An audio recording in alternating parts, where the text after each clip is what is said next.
Moi, vous savez, j'aime quand la chair, elle est bien ferme, bien tendre. J'aime la chair quand elle est bien jeune. Ouais, j'aime les petits écoliers, moi. Pourquoi? Ça vous pose problème? Quel est ce problème, sacré nom d'une pipe?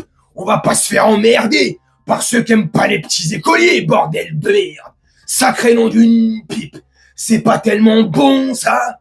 Quand c'est tout petit, comme ça, sur sa petite selle, quand elle fait du cheval. Oh putain, ça m'excite! Je pose une simple question. Vraiment, tu me réponds en commentaire. C'est une question peut-être stupide, débile, mais il n'y a pas de question bête, comme on dit. C'est la norme pour réussir dans ce domaine? C'est comment? Ça fait partie d'un pack? C'est un packaging? On signe, t'as 12 machins, tu dois faire 13 trucs, 12 voyages, faire ceci, aller sur une certaine île d'un mec qui s'est pendu aux États-Unis, tu vois ce que je veux dire? Mais je vais y aller doucement pour essayer de un peu perturber l'algorithme. Je vais pas dire les mots qu'il faut parce que ces derniers temps, je sais pas, ils aiment bien me démonétiser mes vidéos selon les sujets que je traite. Bon bah écoute, c'est le jeu. Ma pauvre Lucette, j'accepte. Et moi, maintenant, il faut que vous acceptiez aussi que je passe par des petits superfuges pour détourner un peu l'algorithme. Comme quand, sur une vidéo que j'avais fait sur Hanouna, je fais une petite aparté et après, on va traiter le vif du sujet. 2 par 2, 2 par 3, 3 par 4. Oh, t'inquiète pas, Gérard, 2 par diable. Bref. Il y a un gogol sur une vidéo que j'avais fait sur Hanouna, et je dis bien le mot gogol. Je précise et je pèse mes mots. Et encore, gogol, je trouve que je te respecte un petit peu, espèce de gogol. Il me met un commentaire sous une vidéo que j'avais fait sur Hanouna, et dans cette vidéo, pour pas, justement, il est là le rapport, me faire avoir par l'algorithme, au lieu de dire anti, parce que tu regardes pas la télé, parce que tu critiques les journalistes, parce que t'aimes pas les banquiers, t'es anti-sceptique. Donc j'avais dit le mot antiseptique. Et il y a un gogol, et ouais, je vais t'afficher, espèce de mongol, qui se croit supérieur à la moyenne, qui pense avoir le cerveau d'Albert Einstein et qui te met ce commentaire complètement débile. Oui, un illettré qui critique un illettré, espèce de gogol. On dit pas antiseptique, on dit anti. Je lui ai gentiment répondu. Mais qu'est-ce que tu veux répondre à des commentaires aussi débiles, gogol, et soit il est con, soit il a bien profonde le petit chibre de Cyril Hanouna et il arrive plus à regarder autour de lui, le chibre d'Hanouna, ça fait comme des œillères pour les chevaux de course, tu vois. Il voit plus rien ce qui se passe sur toi. Bref, espèce de con. Là. Petite dédicace à toi. Donc évitez les commentaires débiles ou si vous comprenez pas une vidéo, re-regardez-la. Je suis clair dans mes propos. Hein. Quand je parle, j'essaye d'être clair avec mes mots. Bref, Gérard Depardieu, ce gros dégueulasse. Complément d'enquête ce soir, présenté une fois de plus par Tristan ou Alex, ce soir à 23h sur France 2. Eh ouais, t'as vu, je continue à faire de la pub pour complément d'enquête. Et là, en l'occurrence, le reportage est sur complément d'enquête, ça passe sur complément d'enquête, et c'est complément d'enquête qui fait cette enquête de complément. Hanouna. Bref, là, c'est sur Gérard Depardieu. Gérard Depardiable, tu m'excuseras, mais dans cette vidéo, je l'appellerai Gérard Depardiable. C'est les extraits que j'ai vus, parce que le reportage n'est pas passé encore, donc je l'ai pas vu. J'ai vu que les extraits que France 2 et France Télévisions veulent bien nous donner. Et dans les extraits qu'on a vus, c'est un extrait de 2018 où il est en voyage en Corée du Nord, parce qu'il aime bien la dictature, cet homme-là. Il est parti en voyage en Corée du Nord, donc il visite la Corée du Nord, les centres équestres, tout ce qui est culinaire, la gastronomie, bref, voilà, il voyage, les paysages, il visite, tu vois, il visite les pays qu'il kiffe. Mais pendant tout le temps de la visite, qu'il soit dans le centre équestre, qu'il soit dehors en pleine nature, sur un bateau ou un restaurant, peu importe l'endroit où il fait que des allusions, mais que des allusions salaces sur le petit minou que les femmes peuvent avoir, ou les filles peuvent avoir. Il y a un passage où ils sont dans un centre équestre. T'as des gens qui font du cheval, de l'équitation, qui apprennent, qui font des cours d'équitation. Et donc lui déjà, Ces mecs sont cinglés. Non mais c'est extraordinaire. N'est-ce pas? Putain! Non mais, il y a une petite fille qui passe. La petite fille, elle doit avoir 10, 11 ans, à tout péter. Hein. À tout péter. Et ça, il aimerait bien...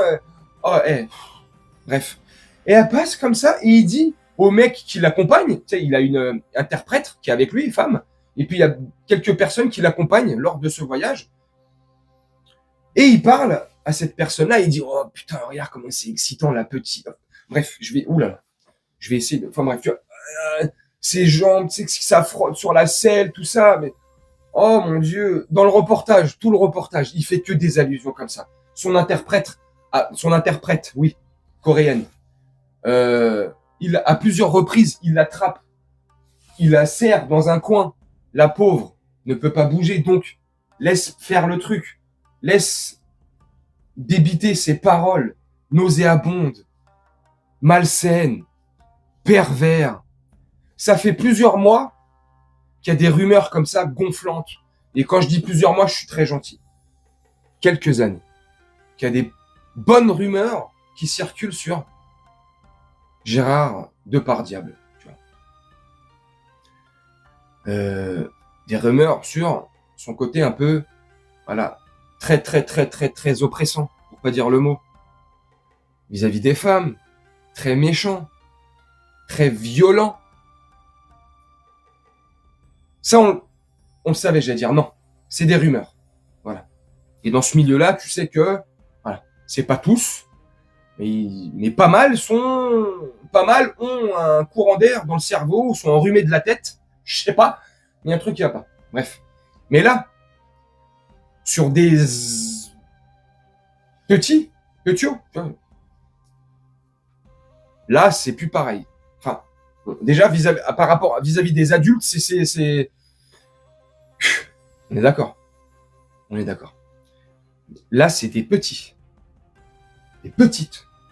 Il tient ces propos-là. C'est scandaleux. C'est scandaleux. Scandaleux. Et je pèse mes mots. Il y a une espèce d'influenceuse ou de mannequin française, Marwa, je crois, son prénom, qui vient de prendre 10 mois de prison.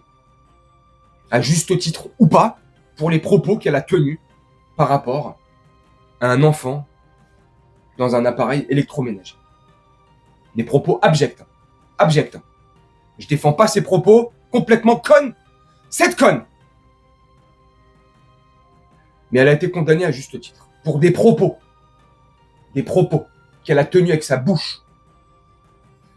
Quand Gérard Depardieu, en toute impunité, devant des caméras de France 2, complément d'enquête, donc il sait, il est pas naïf ce type, hein, il est con, c'est sûr, mais naïf, je sais pas, je pense pas. Il joue comme ça, de sa pleine puissance, de sa toute puissance, qui pense être sur un piédestal et que personne le fera tomber de son piédestal. Mais personne te fera tomber de ton piédestal. Non, non, non. On va mettre un gros coup de chassé dans ton piédestal et tu vas te casser la gueule. Et vu le poids que tu fais, ça va faire mal. Et attention, je suis pas grossophobe. C'est juste une réalité. Le PPR fait plus de 145 kilos. Donc s'il tombe de son escabeau, ça va lui faire mal. C'est grave. Donc là, il tient des propos comme ça devant des caméras, devant des journalistes, des caméras de France Télévisions, en toute impunité. C'est sa bouche qui parle ou pas? Est-ce que c'est des propos abjects et scandaleux qu'il prononce? Oui. On attend quoi pour juger ces gros pervers? Ces gros dégueulasses. Comme Daniel Cohn, Ben, dites je fais pas le gogol, là je fais exprès. C'est pour essayer de l'algorithme. Je te dis, l'algorithme en ce moment il est grave sur mes côtes. Sur les 10 dernières vidéos, ils m'en ont démonétisé 4. Pour te dire. Donc j'évite comme ça. Hein? Antiseptique. Bref. C'est quand ces gens-là? Il y en a plein qui sont au pouvoir là. Ils ont des propos abjects. Ils ont tenu des propos abjects. Et si tu ne crois pas, va chercher sur internet. Toutes les preuves y sont. Mais eux sont encore là, en place. Ils ont encore leur pouvoir, leur privilège. C'est extraordinaire.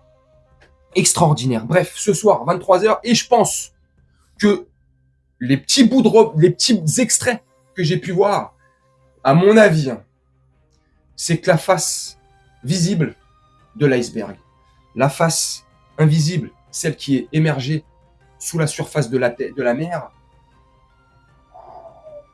ça doit être très grave. Donc on se donne rendez-vous ce soir pour faire le débrief à chaud pour ceux que ça intéresse, bien sûr. Parce que moi, ça m'intéresse ce sujet. J'ai hâte de voir ce complément d'enquête. Et au-delà de faire une pub pour France 2, je te dis la vérité, j'ai hâte de ouf.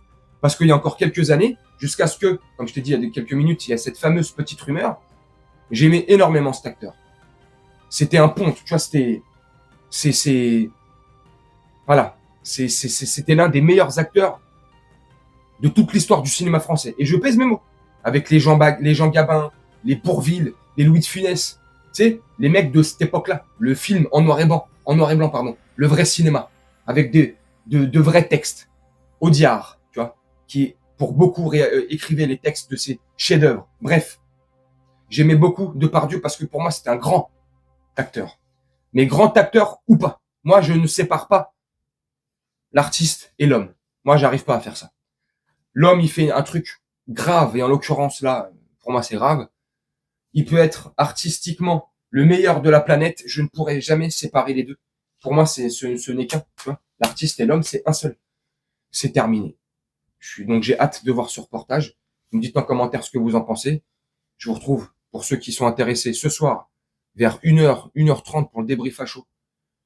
Et puis voilà, on se retrouve bientôt, ou ce soir, je vais vous laisser là-dessus, faire un petit montage tranquillement. Et je vous souhaite une très bonne journée, une très bonne soirée ou une très bonne nuit. Et on se dit à très bientôt ou à ce soir. Ciao.